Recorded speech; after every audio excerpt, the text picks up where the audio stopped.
सभी को जय मसीह की। मैं परमेश्वर का धन्यवाद करता हूं, एक बार फिर परमेश्वर ने उसके पवित्र चरणों में आने का मौका दिया।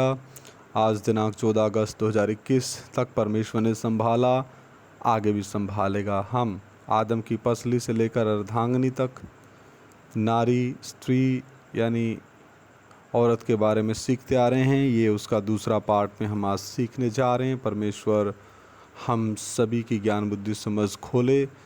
आइए प्रार्थना करें। प्यारे प्रभु, तेरा शुक्र करते हैं पिता परमेश्वर, तेरा जीवता वचन सीखने के लिए आपने हमारी ज्ञान बुद्धि समझ को खोला। ओ पवित्र आत्मा, और बहुतायत से हमारी ज्ञान बुद्धि समझ आप खोल दें, हम पवित्र आत्मा आपके चलाए चल सकें। ओ प्रभु, तेरा नाम हमारे जीवनों में महिमा पाए। सारा आदर महिमा जलाल तेरे नाम को देते हुए प्रार्थना हमारे उद्धार के कर्ता प्रभु यीशु मसीह के सामर्थी और पवित्र नाम से हम मांग लेते हैं। सुनो और ग्रहण करो, आमीन। पहला गुण जो स्त्रियों में होना बहुत ज़रूरी है कि वो गंभीर हों। पहला तीमुथियुस 3 अध्याय 11 वचन। इसी प्रकार से स्त्रियों को गंभीर होना चाहिए। इस वचन के ऊपर बहुत से विद्वानों ने मतभेद भी किया है, उनमें सोच में अंतर है। पौलुस प्रेरित ने इस गंभीरता की जो बात कही वह पत्नियों के संदर्भ में कही या महिलाओं के संदर्भ में कही या सेविकाओं के संदर्भ में कही, ऐसा विद्वान लोग मतभेद करते हैं, आपस में बहस करते हैं, तर्क करते हैं, विचार करते हैं। लेकिन हम इस विवाद में नहीं पड़ते, क्योंकि आज हम परमेश्वर के इस वचन को पढ़ करके परमेश्वर के जो विस्तृत सोच है उस व्यापक रूप से महिलाओं का अध्ययन कर रहे हैं। यानी कि हम परमेश्वर जिस तरीके से औरतों के बारे में, स्त्रियों के बारे में सोचता है, हमने उसी स्तर पर, उसी लेवल पर, उसी दर्जे पर अध्ययन करना है, जिसमें पत्नियां और सेविकाएं भी शामिल हैं। वहाँ स्त्री की जो गंभीरता से अर्थ है उसकी मैच्योरिटी से है, उसकी समझ से है, और उस स्त्री का परमेश्वर के साथ का जो संबंध है उसकी गहराई से लिया गया है। हम इसका अध्ययन मसीही नारी या महिला की जो मैच्योरिटी के रूप में करेंगे कि वो परमेश्वर के वचन में कितनी परिपक्व है, यानी कि मैच्योर है, यानी कि वो वचन प्रार्थना संगति में वो मजबूत है, परमेश्वर के साथ का उसका व्यक्तिगत संबंध मजबूत है।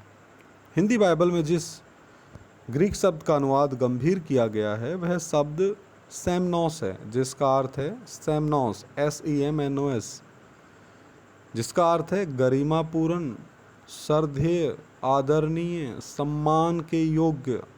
इन शब्दों के माध्यम में हमें ज्ञात होता है कि परमेश्वर की मसीही महिलाओं से किस प्रकार की गंभीरता की अपेक्षा है। परमेश्वर उनको गरिमापूर्ण दर्जा देता है, श्रद्धा पूर्वक दर्जा देता है। परमेश्वर की दृष्टि में स्त्रियों के प्रति आदर है, सम्मान है।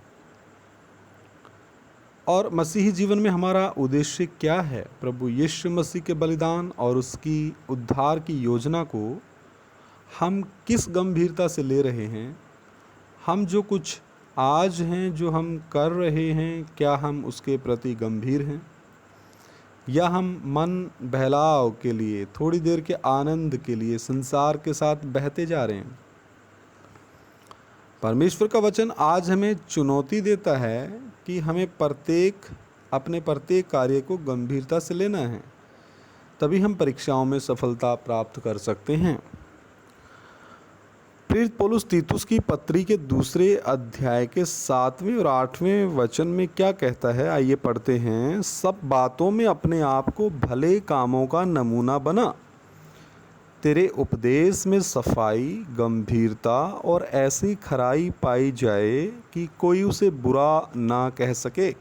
जिससे विरोधी हम पर कोई दोष लगाने की बात ना पाकर लज्जित हों। हालांकि पौलुस ने ये बात चर्च के अगुओं के लिए कही थी, परंतु यह मसीही स्त्रियों की गंभीरता को भी पूर्ण रूप से बताती है, क्योंकि परिवार में, समाज में, गिरजे में महिलाएं महत्वपूर्ण भूमिका निभाती हैं और उनके द्वारा ही उनके संपर्क में आने वाले व्यक्तित्व प्रभावित होते हैं, संवारे जाते हैं या बिगाड़े जाते हैं। परिपक्वता यानी मैच्योरिटी आने के बाद हम अपनी जिम्मेदारियों को गंभीरता से डील करते हैं। हम कोई बात हल्की या तुच्छ नहीं समझते। हम सही गलत का निर्णय कर सही मार्ग अपना सकते हैं। इसलिए आवश्यक है कि हम अपने उद्देश्य को जानकर अपनी जिम्मेदारी को गंभीरता से लें एवं दूसरों को सावधानी पूर्वक सही शिक्षा दें जो मसीही की गरिमा युक्त हो, यानी कि उसमें मसीहियत का प्रेम, मसीहियत का अनुशासन और मसीहियत का अनुसरण करने वाली बात अन्य जातियों को नजर आए। जैसे रुत के जीवन में जो मोआबिन स्त्री थी, लेकिन परमेश्वर ने उसके मन की सच्चाई को, सीधाई को देखा और मसीह की वंशावली में वो आई, शामिल हुई। मोआबिन स्त्री जो परमेश्वर की दृष्टि से घृणित जाती थी। अतः मेरे प्रिय भाइयों बहनों, बुजुर्गों, माताओं, नौजवानों, पिताओं और बेटियों, 20वीं सदी के इस युग में हमें कुछ भी सिखाने और अपने विचार प्रकट करने से पहले गंभीरतापूर्वक उसके संबंध में पूर्ण खोजबीन कर जानकारी हासिल करना बहुत ज़रूरी है, ताकि हमारे अनुवाद और जो एप्लीकेशन सही हों। तभी पौलुस के अनुसार हमारा विरोधी भी लज्जित होगा, क्योंकि उसे हम पर दोष लगाने का कोई कारण नहीं मिलेगा। पौलुस प्रेरित ने यहाँ जिस ग्रीक शब्द सेमनोस का इस्तेमाल किया है, उसका दूसरा अर्थ विचारों और वस्तुओं के संसार से भी है। वचन क्या कहता है? निदान जो बातें आदरणीय हैं उन्हीं पर ध्यान लगाया करो। हम लोगों से आदर की उम्मीद नहीं कर सकते जब तक हमारे विचार पवित्र व गंभीर ना हों। यदि हम असम्मानजनक या घटिया बातों की ओर ध्यान लगाते हैं, उसके संबंध में सोचते हैं, तो हम कभी भी आत्म सम्मान से जी नहीं सकते। और यदि हम कहीं कमज़ोर हैं, हम में कुछ खामियां हैं, तो किस प्रकार हम दूसरों से सम्मान की आशा कर सकते हैं? तो ऐसे भी बहुत से मनुष्य और बहनें हो सकते हैं जो एकांत में ऐसे साहित्य का अध्ययन करते हैं, ऐसी फिल्में देखते हैं जो एक मसीही भाई या बहन को शोभा नहीं देता, जिसे सामान्य रूप से समाज में मान्यता नहीं। ऐसी चीज़ों को आपका हृदय जो परमेश्वर का मंदिर है कैसे मान्यता दे सकता है? पहला कुरिन्थियों 6:19-20 वचन कहता, क्या तुम नहीं जानते कि तुम परमेश्वर की पवित्र आत्मा का मंदिर हो और जो तुम में बसा हुआ है, और तुम अपने नहीं हो, क्योंकि दाम दे करके मोल खरीदे हुए हो। यानी कि प्रभु यीशु मसीह ने क्रूस के ऊपर बहुमूल्य अपना लहू बहा करके हमें खरीद लिया है, हम अपने नहीं हैं। तो आपका हृदय जो परमेश्वर का मंदिर है कैसे ऐसी चीज़ों को परमिशन दे सकता है? लेकिन शैतान आप पर हावी होता है, और आप यदि निरंतर इस प्रयास में रहते हैं कि कब आपको एकांत मिले और इस अश्लील साहित्य फिल्मों का लाभ उठाएं, तो निश्चित जानिए कि आप उससे अछूते नहीं रह सकते। किसी न किसी रूप में वह आपको प्रभावित करता है और आप आत्मसम्मान खो देते हैं। फिर दूसरों से सम्मान प्राप्त करने का प्रयास और गंभीरता का मुखौटा ओढ़ना बेकार है। सबसे ज़्यादा मुझे भी एकांत में रहने के लिए प्रभु ने कृपा दिया, और मुझे प्रभु इन चीज़ों से छुड़ाया, अश्लील साहित्य, अश्लील फिल्में।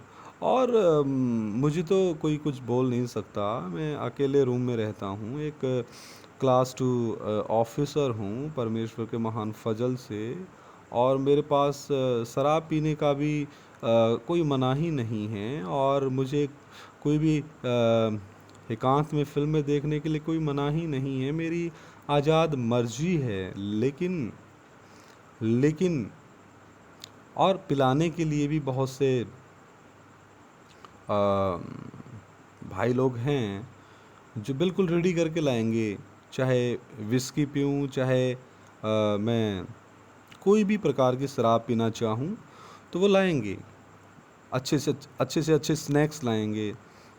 लेकिन जब से प्रभु ने मेरा जीवन बदला अप्रैल 2013 से, मेरा मन इन चीज़ों के ऊपर नहीं लगता। मेरा मन परमेश्वर के वचन और कलाम और परमेश्वर के स्वभाव में मैं कैसे बदलूं।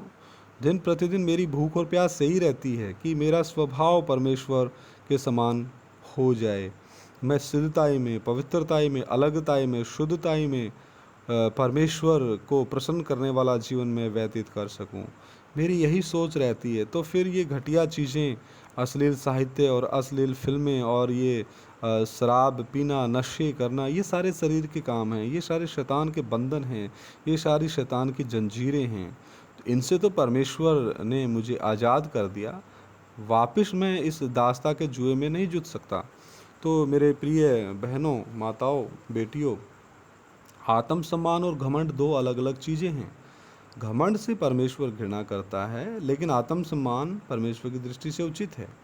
प्रभु कहता, अपने पड़ोसी से अपने समान प्रेम कर। जब हम अपनी दृष्टि में गंभीरतापूर्वक सम्मान के पात्र होंगे, यानी कि हम परमेश्वर के हुक्मों, आज्ञाओं और उनको पालन कर रहे होंगे, तो हमारा विवेक हमें दोषी नहीं ठहराएगा। तभी हम दूसरों के सम्मान की अपेक्षा कर सकते हैं, तभी हम दूसरों का भी सम्मान कर सकते हैं। आत्मसम्मान की कमी, किसी से कम होने या हीन भावनाओं की कुंठा एक ही बात नहीं है। हो सकता आप सुबह आईना देखें और आप अपने स्वरूप को देखकर संतुष्ट नहीं भी हो सकते हैं, किंतु लोग आपको गंभीरता से लें और आपका आदर करें, तो आपको देखना है कि आप स्वयं से संतुष्ट क्यों नहीं हैं। क्यों आप संसारिक और नाशवान वस्तुओं के लिए अपना अवमूल्यन कर रही हैं, यानी कि अपना खुद का मूल्य गिरा रही हैं। यदि आप एक आदर्श मसीह जीवन व्यतीत कर रही हैं और फिर भी आप हीन भावना से ग्रस्त हैं, तो निश्चित जानिए कि आपको इसे गंभीरता से लेना है, क्योंकि इसका जो अंत है यह आपके आध्यात्मिक जीवन को, आत्मिक जीवन को प्रभावित करेगा। किंतु इस समस्या का समाधान केवल आत्मिक ही नहीं, मनोवैज्ञानिक भी है। ये बात ध्यान में रखना। अकेले इसकी पीड़ा में घुटनपूर्वक जीना कोई बुद्धिमानी नहीं।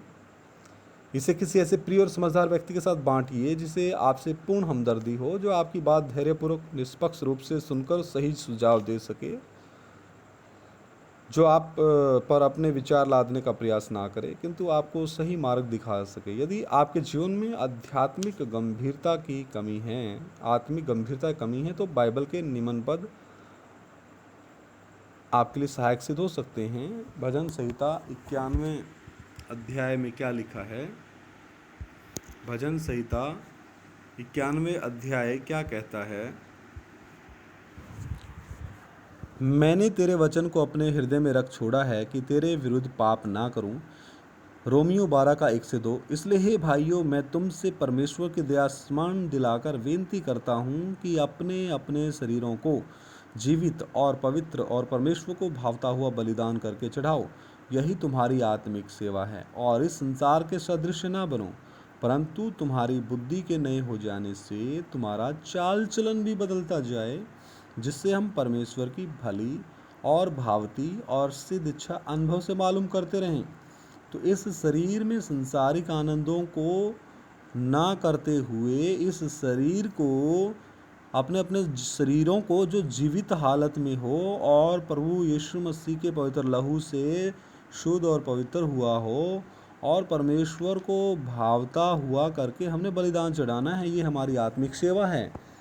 फिर हम कैसे संसार के समान बन सकते हैं? जब परमेश्वर ने हमारी बुद्धि को नया कर दिया, तो उससे हमारा चाल चलन भी नया होना है। तभी जा करके हम पवित्र आत्मा की मर्जी, परमेश्वर की भली भांति और सिद्ध इच्छा को हम अनुभव से मालूम करते रहें। अनुभव कैसे आएगा? जब हम प्रतिदिन परमेश्वर के वचन, प्रार्थना, संगति में आगे बढ़ रहे हैं। तो ये कितना स्पष्ट है, हमने किस रीति से परमेश्वर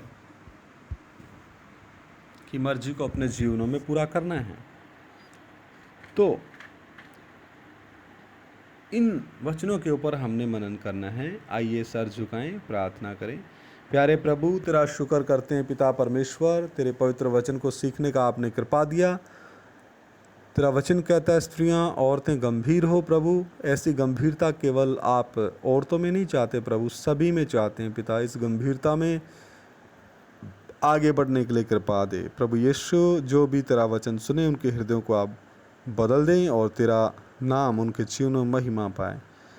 पवित्र आत्मा, आप हमारी अध्यापक हैं और गहराई से हमें सिखाएं। प्रभु यीशु मसीह के सामर्थी पवित्र नाम से मांग लेते, सुनो और ग्रहण करो, आमीन। सभी को जय मसीह की। मारानाथा। आज का दिन आप सभी के जीवन में शुभ हो।